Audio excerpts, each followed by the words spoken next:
Hello and welcome to the EnSpirit podcast, where we inspire you to develop and enhance your entrepreneurial talents and skills. This series is packed full of information, tips and interviews that help you change and find the edge in your game. I'm your host, Beju Solanki. I'm a performance psychologist and I've been working with entrepreneurs and business owners for the last 25 years, helping them improve their game. To find out more information about me, please look on all social media platforms, but specifically Clubhouse and Instagram. Before we launch this week's episode, I'd love to tell you about the Change Your Game scorecard. If you're struggling to achieve what you really want and you're not sure where to start, the Change Your Game scorecard will help you identify where you need to improve. Life is a game, and there are 3 core games you need to conquer to succeed in life. That's the inner game, your mindset, your emotions, your thoughts. Your game plan, that's your strategy and your roadmap. And then your outer game, how consistent and persistent you are in taking actions. The Change Your Game scorecard will help you identify how strong you are in each of those games. Please visit changeyourgamescorecard.com for more information and get your report today. Thank you for listening.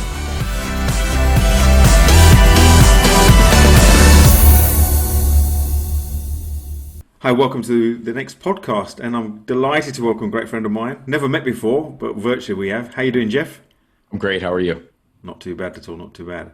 EnSpirit is all about understanding and being inspired by people's journeys, and we've known each other virtually. We're just talking about the power of social media. You know, there's a lot of bad stuff talked about, but there's good stuff. I reckon we met about 4 or 5 years ago online. Yeah, we did. Yeah.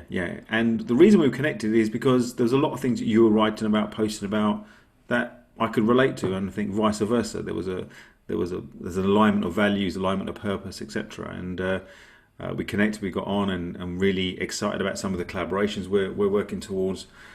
But I want people to understand your story and how it all started, and your journey, because everybody's journey into entrepreneurship is different, and for you, it's unique. Where did it all start for you? Well, if I go back way to the very beginning, it's my brother and I started selling lemonade and Kool-Aid to construction workers down at the end of our block. I think I probably was 7 or 8, maybe. Wow. And the end of our block, there's a big construction office building being built. And when we were off school in the summer, we would make Kool-Aid lemonade and go down in our wagon and sell it. And we made enough money over the summer to have a big pizza party at the end of the summer. And it was fun. It didn't seem like work. And these construction workers always looked forward to us coming by, and they were really nice to us. And we would go down there once a day in hot summer, and they would buy stuff from us. And it was something that we were doing for fun. And then we ended up making money from it. And the idea of that never really left me. And I was always sort of seeing the world that way, even when I was working, even when I was in high school and in college and seeing things. It was just always there was always that bug. How do I get there? What would this look like for me to do this on my own? That direction. And so that was when you were 7 or 8. Yeah. And then, you know, I kind of went into the programmed world and, you know, thought, okay, well, like, that's not practical. Like, I've got to have a job. Like, you have to have a job. You have to go to college. And, you know, I went to college and didn't really know what I wanted to study. I enjoyed working with people. And so I ended up in the hospitality business. And I went through the business program at Michigan State and ended up working in restaurants and hotels, and then ended up working for a hotel company. I was in catering, was in sales, was in the front office. And I enjoyed it. I love working with people. But there was always that bug that was still there. And I got an opportunity then to sort of get into the media business. I was working in marketing for the largest paper in the state of Michigan here, newspaper, and right in the early 2000s. And I was brought in because I was in my early mid-20s, and they were struggling to build readership among people my age. So my task was to figure out how to sell more newspapers, physical newspapers, to this group. So I spent a lot of time talking to people. You know, we sponsored bar nights and we did all these different events. And come to find out, young people at the time in 2000, 2001 were reading the newspaper. They just read it in the morning when they got to work. Before they started working, they would scan through the headlines. They were on the internet. And, you know, people were getting BlackBerries at this time. So we could see that there was a mobile component. We didn't, obviously no idea what social media was going to look like at that point. But that was part of the presentation to my boss, was like, people are reading, young people my age are reading the newspaper. They're just reading it on their computers online. Like, we have to figure out, like, this is our biggest growth opportunity here in this market. And it was immediately like, there was this pushback. It was, no, we sell newspapers, we need to sell more newspapers. And I was like, that was the first time where I was just like, what do I do? Now I'm completely at odds with everything that I've learned that I know to be true. And then the pushback of, no, that's not going to work. We have to figure this other thing out. And so at that same time, I had went and got a personal training certification to do some personal training at nights, weekends, because I was in the gym, and I had been an athlete younger in high school. And part of my journey was, when I started working, I got fat, I got out of shape, I got sick. I couldn't run up a flight of stairs without gasping for air. And so I messed around in the gym for a good year or so, and I just didn't make any progress. Then I started to make some progress, and people started asking me for advice. And I thought, you know what, why don't I make a few bucks doing this? I enjoy it. Found out I really love being in the gym. I loved helping people. And so after a couple months of doing both, I just quit. I was like, I'm done. I'll just figure this out. And then I've been an entrepreneur ever since. So that's quite interesting what you say, that you tried something, see what it happened, and then you quit. There's a lot of people maybe listening to this thinking, yeah, well, we're recording this during this pandemic, and there's a lot of different turmoil and questions that people are asking themselves. Yeah. Was it as easy as, I'll just go and quit? Or did you have any plan? Or did you literally say, do you know what, I'm going to quit and work it out? I quit. I just said, I'm going to quit and work it out. I'll just figure it out. It was one of those, like, we've reached shore, we're burning the boats behind us. And that's just what I did. Was that the smartest thing to do? I mean, I don't know. I made it. Looking back, I would give my younger self different advice. I don't know if my younger self would follow it or not. Might say, hey, graybeard old man, piss off. I'm going to make it. I'll do it. I know what I'm doing. And there's that obstinate part of me that just says, all right, I'll figure it out. All right, whatever, we'll figure it out. And that's part of, I think, what it takes to make it. And particularly in a pandemic like this, I was speaking to someone a week ago, and we were talking about plans, and she was saying, oh yeah, in 2 years, 3 years, like, I can't see where I want to be.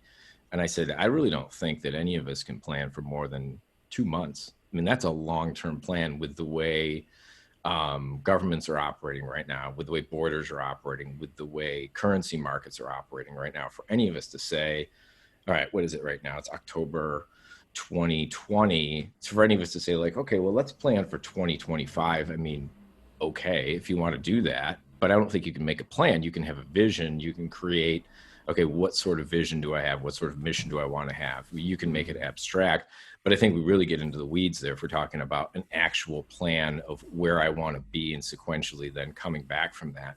We just don't know. I mean, who would have known 6 months ago that you're not flying, that I'm not flying to the UK? Like, it's just like, oh, you're an American, you can't come in. That no one was going to lay that bet, but here we are. So there has to be an element, and I think this is critical in any entrepreneur's journey. And I know that you've been there, of at some point you just go, I'm jumping in. I know this is the direction. I'll just figure the rest out. Absolutely, yeah. And that's the paradox of entrepreneurship. You said, what advice you'd give your younger self. There's an element of listening is so powerful, but there's also the element of part of entrepreneurship is just going in and just jump in and then working out how to release the parachute. And the very mindset of willing to do that is required to succeed, although every logical part of you thinks, well, why don't you just take some advice, learn from someone else's mistake? And is that paradox? And it's such a delicate balance, because should is such a strong, delicate word, but we have to balance that. What does it look like to take someone's advice and same time, like, follow your intuition? How do we marry those two together without corrupting either one? Because it's really easy to listen to someone's advice and then go, okay, I'm gonna follow what this person tells me, but are they qualified? Do they have the experience? Have they done that? Have they been in your shoes? Do they know the entirety of your situation? And are Yeah. they giving you advice for your best interest or for theirs? I mean, it's a really tricky thing, and logic advice can always come from a place of someone, even with good intent, giving you advice that's going to work out better for them. I mean, we have very protective people in our lives that want us to do well. We have parents, we have aunts and uncles and partners and spouses that always want the best for us. But at the same time, part of the reason they want the best for us is they don't want to worry about us. So is their advice always going to be perfect for us? Probably not. I mean, it's very, very rare. I wrote a post about there's, 4 types of advice, and there's the unqualified, unsolicited, which is the most common, someone that has no qualifications or experience, and then someone that doesn't need, you haven't asked for their advice, but they're willing to get it. And then you have, qualified, unsolicited, you have unsolicited, qualified, so you go through this whole thing, but the rare advice you get from people is qualified people that you don't seek out. They're going to put their hand on your shoulder and say, hey, trust me, don't do this. I did this, so we have to be careful where we seek advice from. And where we learn from, because it's really easy to get in the weeds, and even more so now because everybody's got a hair trigger. Before, where people were, we're now at a point where we're not going to our concerts, we're not going to our churches, we don't have our gatherings that we did, we're not traveling the way we did. So everyone mentally is just inching towards this. I mean, politically, socially, like look at all the upheaval. That's all related to lockdowns and pandemics, and people just sort of had enough. And that happens on an interpersonal level too, even when you're dealing with people one-to-one. When you look at your early stages of entrepreneurship and starting your own thing, you started as a PT, you did that fitness thing, and then you started understanding that the holistic approach to helping people change their lives is something that you want to explore. What were some of your earlier challenges that you faced in entrepreneurship? Seasonality was the first thing. The personal training business, living in Michigan, in July and August, everybody goes on vacation at least once or twice. And so I started my first PT venture. I started at the tail end of August. I picked up a few clients, and then we get into September, and when the kids go back to school, everyone in a normal year, let's say a non-pandemic year, everyone falls back into this routine. The kids go back to school, everyone's in a routine, the work life stabilizes. So, and then you pick up business all the way through January. You obviously have all the people that are ready to new year, new me stuff.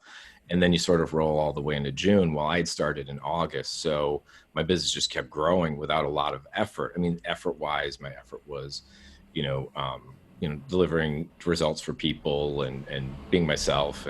But I wasn't marketing. I wasn't really worried about retention or anything. And then, you hit mid-June, the kids get out of school, and then towards the end of June, July and August, so even when I had my busiest months and gyms that I was working with, when I owned my studios, I was in a position where, I just realized that July and August, I'm going to go on vacation at least 1 week each month also, because, we're going to lose 30% of our attendance is going to drop immediately, maybe even more depending on the week. And so a lot of people would just be like, what, I'm going to take a couple months off. I'll be back in September, October. Right. All of a sudden it was like, wow, look what happens when you don't forecast, or when you don't look at trends, when you don't talk to people. As I talked to a couple of trainers I've become friends with, they're like, oh yeah, you didn't know that? I was like, no, I didn't know that. And this was 2002, 2003. And so it wasn't like, oh, let me go on to an online forum, or I'm in this Facebook group, or, I'm like reading these industry journals. Like all that stuff was really hard to come by at the time. That was one of them. The second one was, and this is the first thing that when people ask, I'm thinking of starting my own business, I always ask the question, do you love to sell? And the answer is always no, because nobody loves to sell if they're thinking of taking a hobby or passion and turning into a business.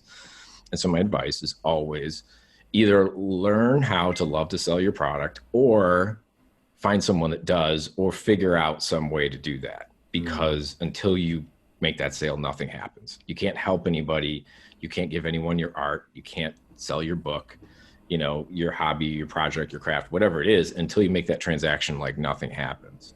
Yeah, And that's, that's the lifeblood. Sales is the lifeblood of any business. And it's so pertinent you say that. I wrote a post the other day on LinkedIn about what people think selling is. I said you can have all the purposes and visions and goals and strategies and funnels, etc. But if you cannot get that transaction done and sell, you're gonna struggle, and you're gonna find a way to love it. Whether you reframe the situation, reframe the activity, position it a different way, get someone else to do it, whatever it is, do collaborations, do partnerships, whatever it is, it's understanding that.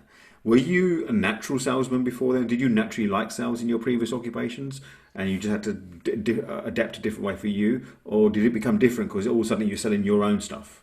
It was different for me. My dad was in sales. My dad's a natural salesman. And I love working with people. I love talking to people. I'm the guy that I go out to a restaurant and I just talk to people and get to know people's stories because it fascinates me.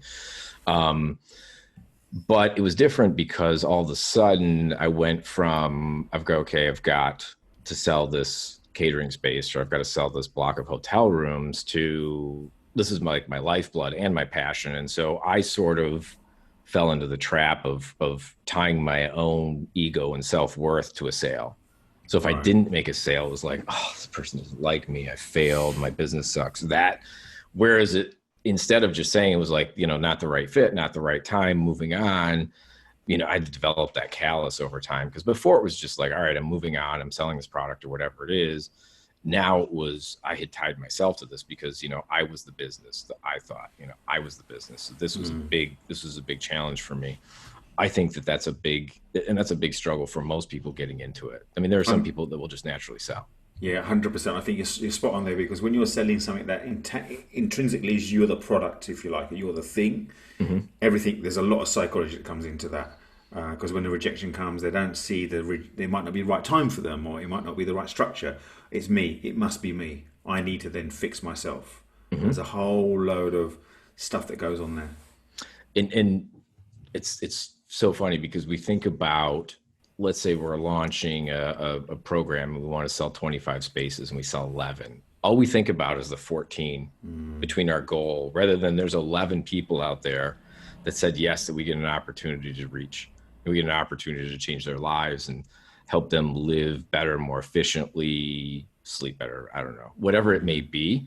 But we get that opportunity to work with 11 people, which is such a gift. But immediately our brain goes to the gap, that space between number 12 and number 25 that we'd forecasted. And it's just, then we go, oh, it's like the Seinfeld episode. I don't know if you've ever watched, if you're a Seinfeld fan. So there's a Seinfeld episode where he's telling jokes. He's in the comedy, he's in his, the comedy place, and he's up on stage telling jokes. And all he can focus on is everyone is laughing. And there's one guy in the audience like this. And his face is not moving, and it throws him off. His whole routine, he crashes after that because he's staring at this one guy.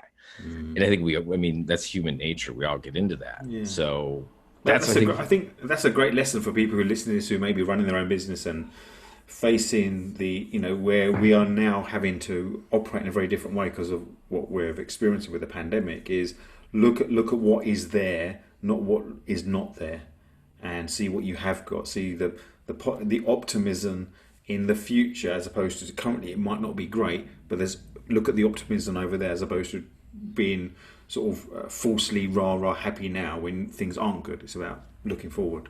Absolutely. And what is and I think one step further beyond that is what is the commonality? What is the deeper commonality with the people that you are working with that are still here versus the ones that are saying no? Like, we tend to obsess about all the no's, but what's the deeper commonality with the yeses that we have? Maybe it's something as simple as they all come from a different background. So you're resonating with people that have a different life experience. And that can say, okay, well, what I'm doing right now can help me reach more people that come from this sort of a background. Maybe there's something else there. Like, for whatever reason you're helping people improve legacy businesses.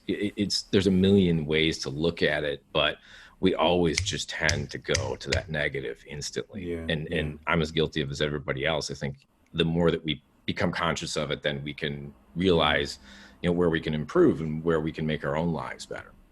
When you look at your whole journey, what would you say is your single biggest hurdle? That might be related to business or personal. What would you say is your biggest hurdle that you've had to overcome? Myself. I think that's always, that for me, it always comes back to, what mental constraints am I operating under that just I've accepted systematically throughout the years that aren't really true. What am I operating under that doesn't really serve me? What sort of subconscious programming have I just accepted as truth that may or may not be true, but just isn't useful, that I can change? And I think that's a big struggle for a lot of people, particularly people that may be reaching a stage where they've been in a career for several years and want to transition into entrepreneurship, is that the longer that you go working in systems and you're working in corporations or companies, that you we could get more and more layers of programming put on top of you that you have to figure out how to sort of break free from. So for me, I mean, I looked back and at a point when I sort of hit my rock bottom, I just looked back and was like, I couldn't make any more excuses, because there was one common thread, and it was always me. It was like, okay, if I'm going to be real about this, like I'm the one constant through all this. So like, how do I improve? And if you were to go one step further, it's you. What was it about you? Was it a certain thought pattern? Was it a certain behavior? Was it a certain belief system that you weren't willing to either let go or admit? I think for me, it was a lack of comfort or confidence in who I was, and just accepting that and appreciating who I really was foundationally at my core, and then building off of that. I was allowing that to be challenged by situations and people, and backing off rather than saying like, no, you don't know who I am. This is who I am. This is how I do things. And I think that we tend to do that a lot in today's age, and it can be exacerbated by social media, by influences, keeping up with the neighbors, having to go on the right vacations, all of that stuff, rather than saying like, this is just me. This is how I operate. I'm completely good with that. If you're not, I'm good with you not being good with it, but I'm not going to change, who I am. I'm not going to violate my core values. And not really understanding who I was at the core, or not sticking to that, was always a big problem. And I think for a lot of people, you fall into, I won't say they're traps, but you just fall into positions where you start giving away a little pieces here and there. You become a husband or a wife, you become a parent, you become a business owner, and these things become your identity rather than things that you do, and sort of roles that you shift into, hats that you wear, rather than, these things all could be taken away at any minute. And a lot of times they are. And when they are, there's, people are suddenly left with like, wait, who am I? I don't know. Like I was this, I was that. Now that's taken away. I don't know what's left. So I think for me, that was always a big challenge with, okay, if at the core, like let's say the business fails and everything crashes and burns, I'm still here. If I know who I am and I'm comfortable and I really love who I am, then I've got a good foundation that I can go from. So I think that was always the biggest thing for me, was trying to keep all these plates spinning, because if they crash, then I was going to be left with, I didn't know what. How has your business evolved? Because you started off as a PT, I'm assuming doing one-to-one, but from our conversations, I know that you're interested in beyond just the physical transformation, but the mentality and how you want to help other people transform their lives. How's your offering evolved?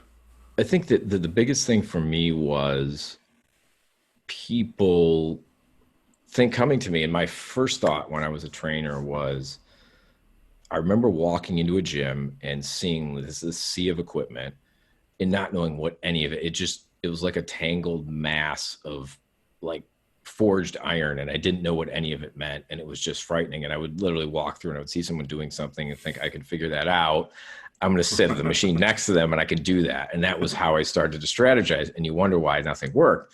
But I thought, my first thought was like, if I could remove that fear from people and teach them, like, then there's a barrier that people could come in and have this rewarding experience in the gym. Then the second thought was, oh, let's take it a step further. Someone has put on weight. They want to lose this 50 pounds. Once they lose this 50 pounds, they'll be free to do what they want and enjoy their lives. And what I started to find out over probably a decade was I kept hearing in little subtle ways, I lost 50 pounds. I have this great new wardrobe. I feel better. I'm still not happy. And we were left, and the client and myself were on the same page that once the 50 pounds is gone, or the 6 dress sizes, or whatever it was, then that was the thing that was holding back the happiness, the happiness, whatever that means. And that was, and then it just wasn't there. People were all of a sudden looking better, feeling better, and still not happy. And so then I really, as my career went on, I started to really have to question. People would come in, they're like, I just need to lose this 40 pounds and I can be happy.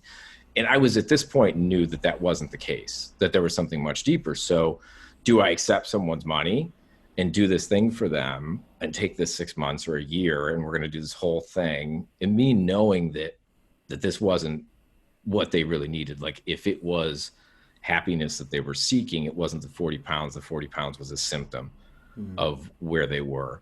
And so I thought, and then I started, I think sort of naturally started incorporating some stuff. And I remember a good friend of mine gave me a testimonial, and I was like, hey, would you shoot a video testimonial? So I just pulled my phone out and I hit go, and he was talking, and he'd lost a bunch of weight. He said, Jeff really helped me figure out who I was and help me love myself again. And I'm sitting there and I'm like, tears coming down my face. And I was like, this is what we're going to do. This is what I've been after all along. But that's a much bigger project. That's a much more abstract thing to sell. And when someone comes in and says, I need to lose 50 pounds, like it's not that hard to do. There's a lot of work involved, but it's not technically difficult to do. If you have some skill and you have a way with people, like, it's a very simple thing to do. But I have to make a choice. Like, am I going to accept someone's credit card under this guise? And then that I couldn't do that. That for whatever reason, that crossed an ethical line that I just couldn't do. And I would say, this isn't the way. Like, we need to do other things with you. We can do the weight, but we need to work on other things at the same time. And some people started to embrace it and some people didn't. Right. We've all experienced this COVID period, and we had a period of lockdown. People may not realize it, but you're in the States, Detroit area. What is this period of lockdown and the version that you've experienced given you? I think the biggest thing is the appreciation for quiet and stillness and solitude. And that is a super scary place for a lot of people. The idea of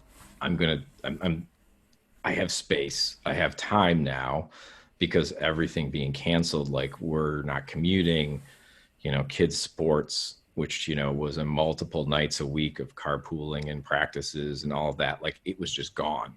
The kids weren't in school. They were on their computers for an hour a day. Like, everybody was scrambling to pretend to teach something, just because they wanted to. I mean, teachers got into teaching to help kids, and kids actually know the deal, and they intrinsically kind of want to learn because they're made this agreement also, but no one knew what the hell they were doing. And all of a sudden we're faced with this. I mean, I was sick for almost 4 weeks, right at the beginning of lockdown when I got the virus. And so I basically was in bed for the better part of 3 weeks. And so there was a lot of time to think during that. And the idea that, okay, I'm 44 now, I'm probably at the midpoint with medical science. I'm probably at the midpoint of my usable life. Like, what do I want from the second half of it? And part of the understanding was that tomorrow's not promised. And what do I do to live this life that I want? And so, okay, this is our opportunity. This is a big reset. And some of it's forced reset. I mean, the gyms here were closed for 6 months, like just government order, boom, closed, not done. So, I mean, okay, this is a sign that if we want to feed our families and we want to eat and pay our bills, like, we have to figure something else out. Like, there's something bigger here, or something just different. Maybe it's not bigger, maybe it's smaller, however you want to look at it. But on that level, I think that the one thing that I've seen in myself, and this has given me the opportunity to go to a family cottage in the north part of my state, and I was there 2 or 3 times this summer for a couple of days just by myself, during the week, no weekend vacationers around. I mean, it gets quiet. It gets really quiet. And that's really uncomfortable. But at the same time, like that discomfort, a lot comes through that you develop a resiliency, you develop a strength. If you are reflective, you can look at that and go, okay, what do I really want? What do I want in terms of relationships with people? What do I want in terms of my business? Like, what do I want the outcome to be of all of these things? And what is the process that I want to go through on a daily basis? Because at a certain point, I started to moving my training business online, and I enjoyed it. But one of the things I found was that it's sort of soulless. And this is the part of, you and I connecting, because this is the best we can do right now. But you and I connecting like this is the great part of social media. But at the same point, if I'm training people in my town through programs, through my computer, to me, that's just sort of soulless. Like I'm more of a face-to-face guy. I mean, if when I see people, I just want to hug them because that's who I am, even though people today are like, get away from me, like you've got the corona. So, and I see this with a lot of other people. I think the need to distract themselves from silence and from sitting in quiet, in peace with themselves is really strong these days. Because if the paradox of silence being loud, for a lot of people, it's just deafening, And I mean, I enjoy driving in the car with no sound. That's very meditative to me. So I see a lot of people, myself included, being faced with the solitude and this having to sit still.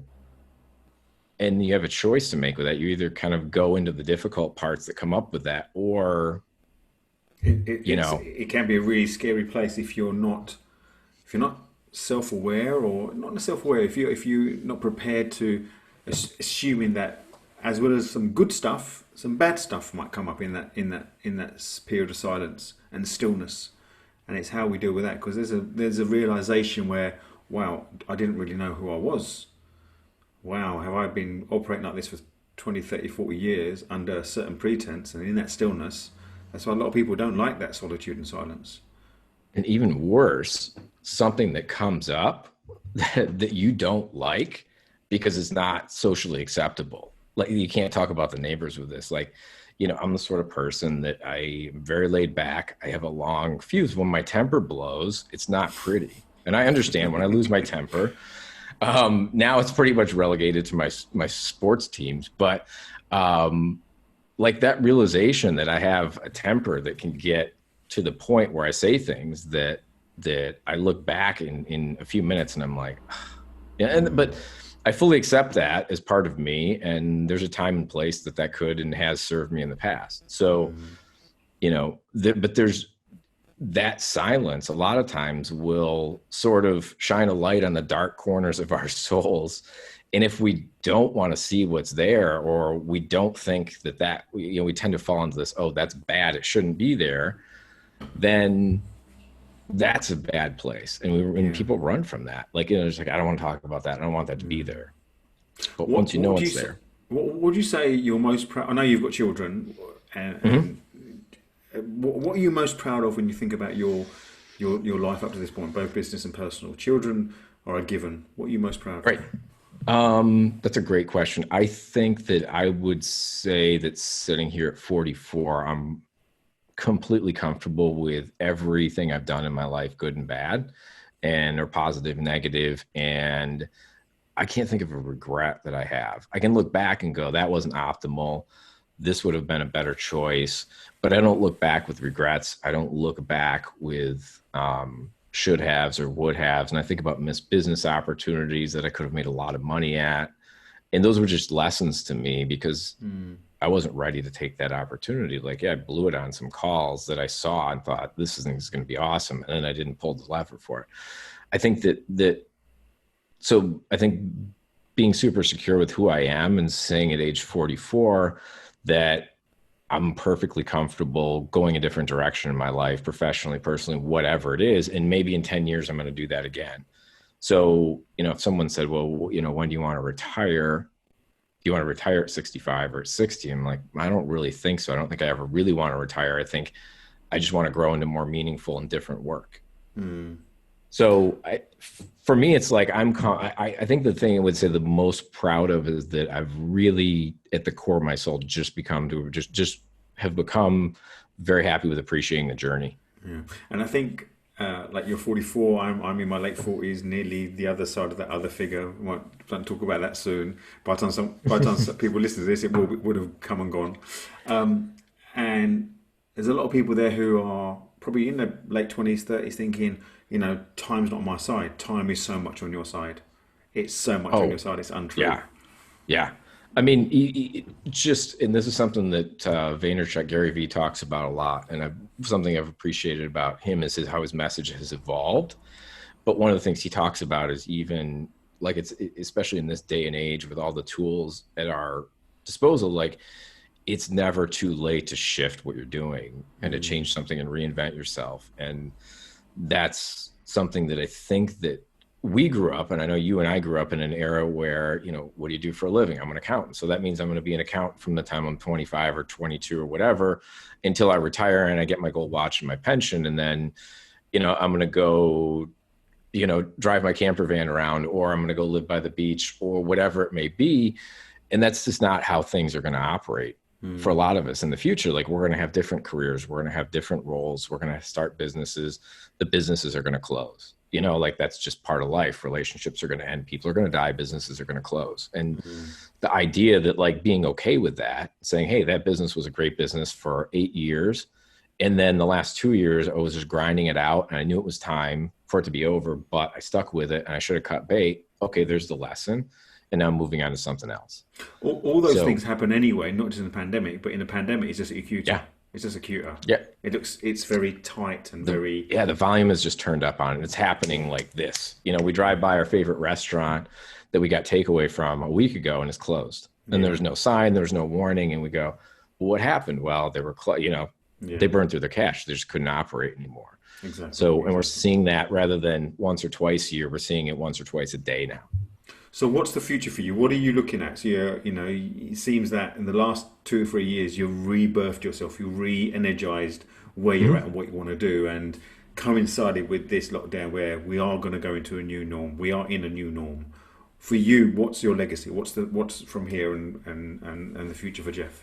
Well, like I just mentioned earlier, I had this sort of epiphany, and I've been working on bits and pieces of things, and I've sort of been, what's the umbrella that ties all this together? And I just thought last night, after conversations that we've had and I've had with other people, what if there was a project where we over the course of a 10-year span, we changed 1 million lives. We helped 1 million people live a life that they didn't think was possible, the life of their dreams in every aspect. And I fully believe that that's completely possible. So that's the Million Life Project. Over the next 10 years, let's change 1 million lives. Let's help 1 million people live the life of their dreams. And it's funny, when I say that to people, I've said it to like, I don't know, 12 people in the last day. People either kind of look like roll their eyes and kind of like shake their head, or they kind of like smile and are like, it's kind of cool. Like it's a little ambitious. Like maybe it's a little cheesy, but like, go for it, man. Hey, it's kind of cool. So there's a hashtag there waiting to be claimed. There definitely is. So that's the next role. And there's different pieces to that. And it's one of those projects that I'm excited about. And it envelops everything that I've done in my career up to this point, and using all the tools that are at our disposal, social media, the writing portion, the speaking portion, in person, all this technology that we can use for good or for less than good.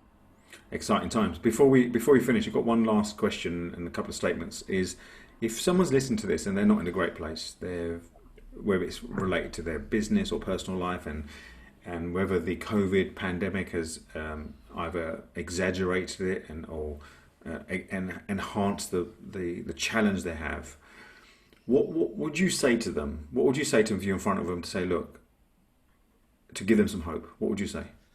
I would tell them that everybody's in the exact same position, that some people have more days where they're down or more minutes where they're down and don't feel good about life and stuff is burning down around them.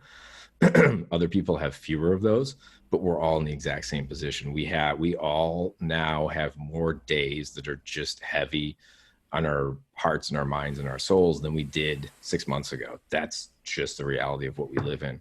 How we respond to those is going to be sort of the quickest way to figure out like how few of those, if we can lessen those. And if we turn, instead of days, if we turn it into hours, into minutes, or, we go the other direction and turn days into more days. It's a situation where we have much less under our control than we did 6 months ago.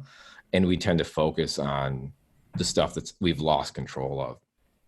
I have no control over whether I have to wear a mask if I go into a grocery store or not. I don't particularly like putting it on, but that's just the way it is right now. So I can obsess about how much I don't like wearing the mask when I go buy groceries, or I can just put it on and think about the rest of the stuff that I have to offer and can control in the rest of my day.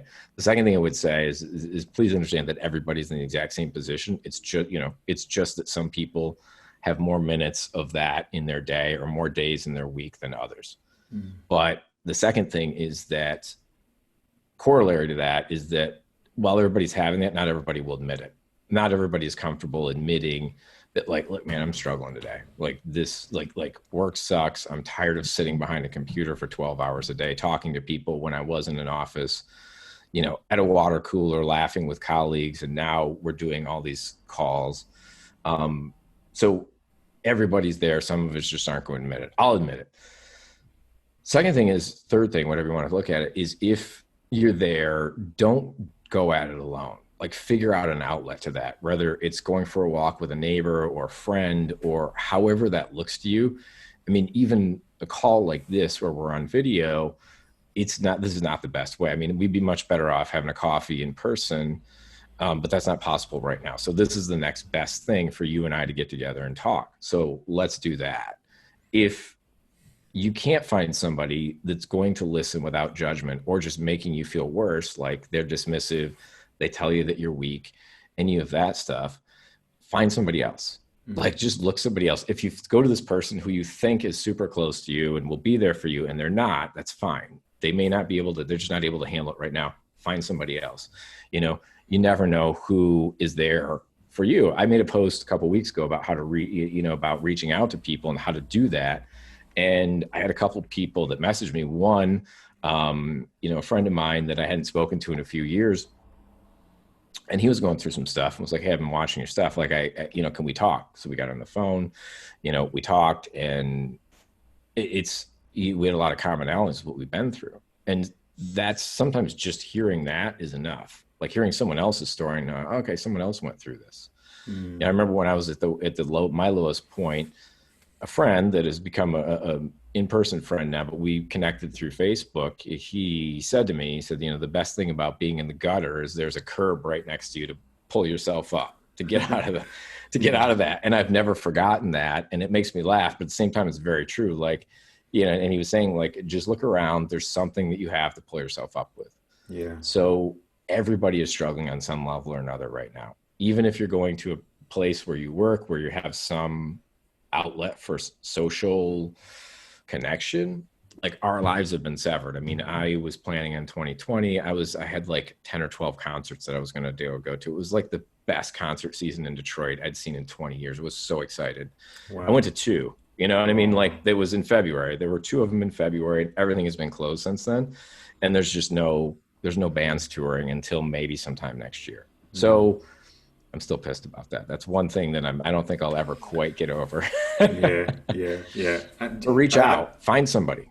I think what you said there, I can't add to it. I think it's perfectly put. And, people need to realize that they're not alone and reach out, and you'd be amazed how many people say, yeah, I get it. You don't have to explain or justify. I get it. So it's fascinating. And just hearing somebody that accepts where you are and doesn't say, oh, you got it better than other people. It could be a lot worse, or just think positive to get through it. Just having someone to hear your story and say, I get it. I have days where I'm like that, like I get it, without offering advice can be so helpful. Absolutely. Sometimes the advice, they're not looking for someone to fix it, just someone to listen and say, yeah, I get it. Yeah. And that's it. That's enough. Jeff, been fascinating talking to you. I really loved our exchange, our conversation. I think a lot of people can get a lot out of what you talked about, because you've come from a background whereby you've made the changes, but you've made them very, you've made choices, but you've been considered in those choices, but you've accepted whatever it is. Like you say, you had no regrets in any of the choices you've made. If people want to know more about you and get hold of you, how can they do that? The easiest way is social media, shockingly enough. Facebook, Instagram, Twitter, it's Jeff Nemeth, JEFF-NEMETH. That's where I always, whatever I'm working on is always linked up there. So that's always the easiest way to get a hold of me. Perfect, great. And we'll put all the links next to the podcast as well. Jeff, thank you so much for your time. I wish you well in your future. Thanks, man. And I look forward to the Million Life Project. Awesome. Thanks. Take care, my friend. Thank you for listening. To find out more about myself or the Change Your Game Scorecard, you can visit changeyourgamescorecard.com, where you can find out how strong your game is and get a full detailed report. Also, if you found this episode useful, please do leave a rating or a review in iTunes to help others discover it too. Until the next time, my name is Beju Slanky.